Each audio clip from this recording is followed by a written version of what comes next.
The oldest written description of death does not begin with darkness. It does not begin with silence. It begins with a gate and a gatekeeper, and the removal of something that belongs to the person walking through. Then another gate, then another removal. 7 gates, 7 removals, until there is nothing left to take. The text is called Inanna's Descent to the Nether World. It is catalogued in the electronic text corpus of Sumerian literature at Oxford as Composition 1.4.1. It is 412 lines long, written in Sumerian cuneiform on Old Babylonian tablets from Nippur, dating to roughly 1900 through 1600 before the Common Era. The principal manuscript is CBS 9800 in the University of Pennsylvania Museum in Philadelphia, first published by Samuel Noah Kramer in 1937. The standard critical edition is William Sladek's 1974 dissertation at Johns Hopkins, which collated 7 previously unpublished tablets from the Penn Museum Babylonian collection into a single continuous text. 1,000 years after the Sumerian version was composed, an Akkadian retelling was inscribed on a clay tablet in the library of King Ashurbanipal at Nineveh. It is in the British Museum, catalogue number K162. Stephanie Dalley of Oxford translated it in Myths from Mesopotamia, revised edition 2000. Thorkild Jacobson translated the Sumerian original in The Harps That Once, published by Yale in 1987. Both versions describe the same sequence. A figure arrives at the underworld. There are 7 gates. At each gate, 1 item is removed. The figure protests. The gatekeeper says the same thing every time. A divine power of the underworld has been fulfilled. Do not open your mouth against the rites of the underworld. The figure in the text is Inanna, the most important goddess in the Sumerian pantheon, Queen of Heaven, goddess of love and war. She is not a human. She is divine, and the underworld strips her anyway. Before she descends, Inanna puts on 7 items. The text names each one. The shugura, the crown of the step, placed on her head. Small lapis lazuli beads hung around her neck. Twin egg-shaped stones fastened at her breast. A pectoral called kum man kum placed over her chest. A gold ring on her hand. A measuring rod and line of lapis lazuli in her grip. And the pala dress, the garment of ladyship, draped over her body. These are not ornaments. The Sumerian word for them is mi. The mi are the divine decrees that govern every aspect of existence. Sovereignty, justice, fertility, authority, sexual power, measurement, divine status itself. Each item Inanna wears is a me. Each one is a category of who she is. She arrives at the first gate fully armed with 7 divine powers. She leaves the 7th gate with nothing. Gate 1. The gatekeeper Neti removes the shujura from her head. She asks why. The answer is the formula that repeats at every gate without variation. A divine power of the underworld has been fulfilled. Do not question the rights of the underworld. The crown is sovereignty, the right to rule. She walks forward without it. Gate 2. The lapis lazuli beads are taken from her neck. Dina Katz of the Hebrew University, in her 2003 study, The Image of the Netherworld in the Sumerian Sources, published by CDL Press, interprets the necklace as the me of attraction, the divine pull that connects heaven to earth. It is gone. Gate 3. The twin stones at her breast. Fertility. The capacity to generate life. Removed. Gate 4. The pectoral called kum man kum. The me of erotic power. What the Akkadians called kuzbu. Removed. Gate 5. the gold ring. In Mesopotamia, a ring was not decoration. It was a seal of authority, the instrument a deity pressed onto the clay of destinies. Removed. Gate 6. The measuring rod and line. These are the tools of justice. A deity uses them to measure the boundaries of a city, the proportions of a temple, the rightness of a verdict. Inanna walks past the 6th gate, unable to judge anything. Gate 7. The pala, dress, the garment of ladyship. This is not clothing. This is the visible fact that she is a goddess. The text says after she had crouched down and had her clothes removed, they were carried away. She is now naked. She is now without any divine power. And the door opens. Inside, the 7 Anunnaki judges sit before the throne of Ereshkigal, Queen of the Dead. The text describes what they do in 4 lines that have not changed since Kramer first translated them. The Anunnaki rendered their decision against her. They looked at her.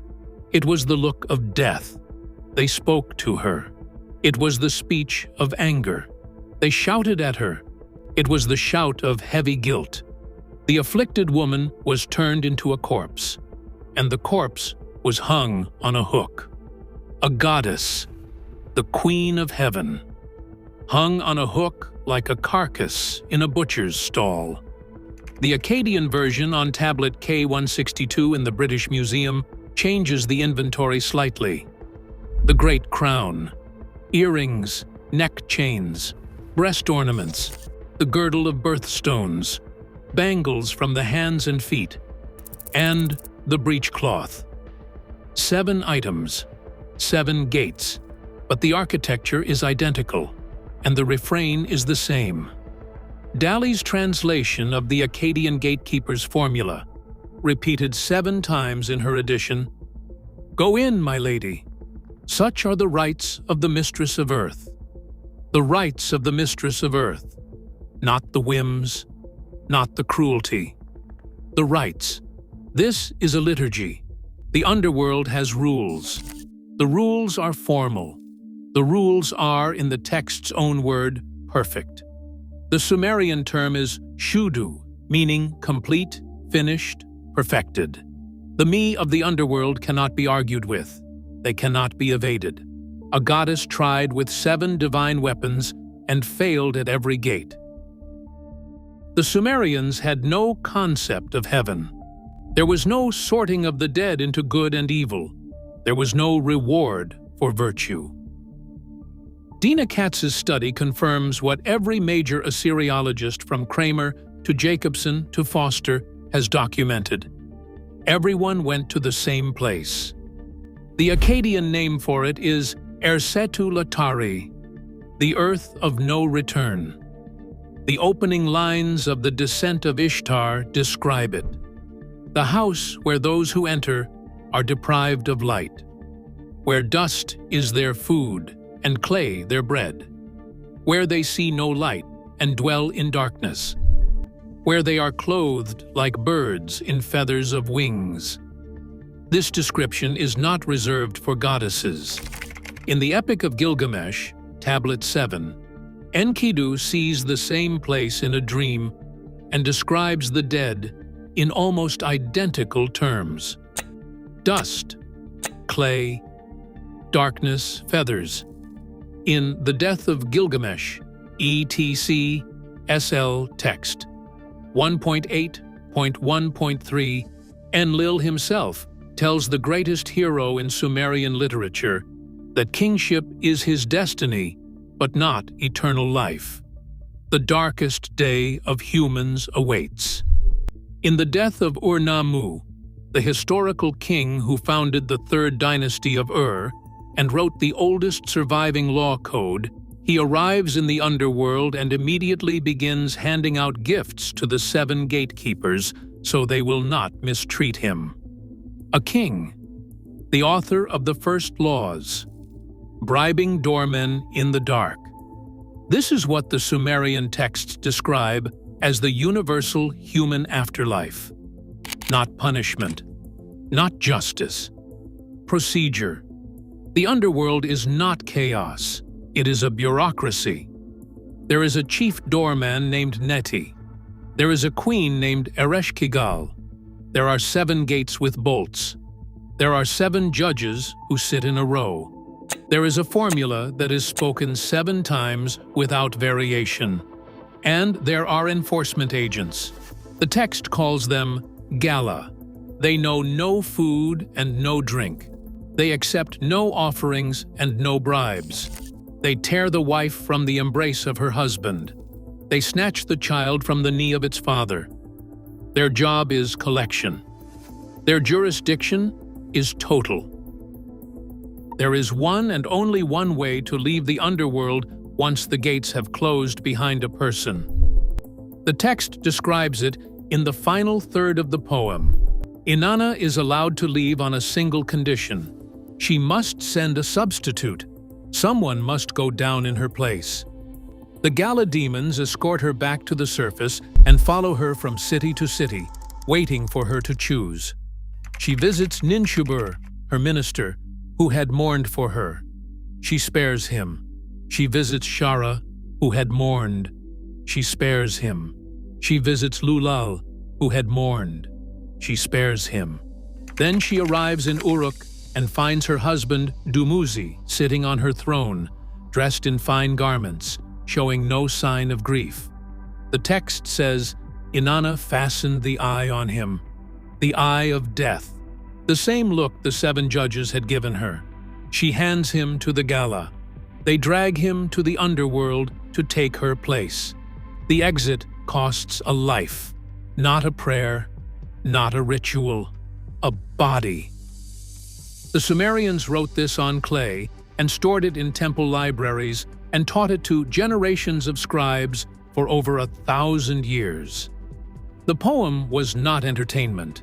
It was performed by Gala priests at temple liturgies, accompanied by an instrument called the balag, in the Emesal dialect reserved for the speech of goddesses. They sang it at the consecration of new temples and at the annual rites marking the changing of the seasons. They sang it because they believed it described something real. The tablets are still in the museums. CBS 9800 is in Philadelphia. K162 is in London. The ETCSL text is online, free, at Oxford. The translations are published. The scholars are named. The gatekeeper's formula is on the clay, 4,000 years old, and it still says the same thing it said the day it was written. A divine power of the underworld has been fulfilled. Do not open your mouth against the rites of the underworld. 7 gates, 7 things taken. And if a goddess armed with every divine power in the Sumerian pantheon could not keep a single one of them past the 7th gate, the system is not sorting anyone. It is subtracting everyone. And the Sumerians believed it was perfect.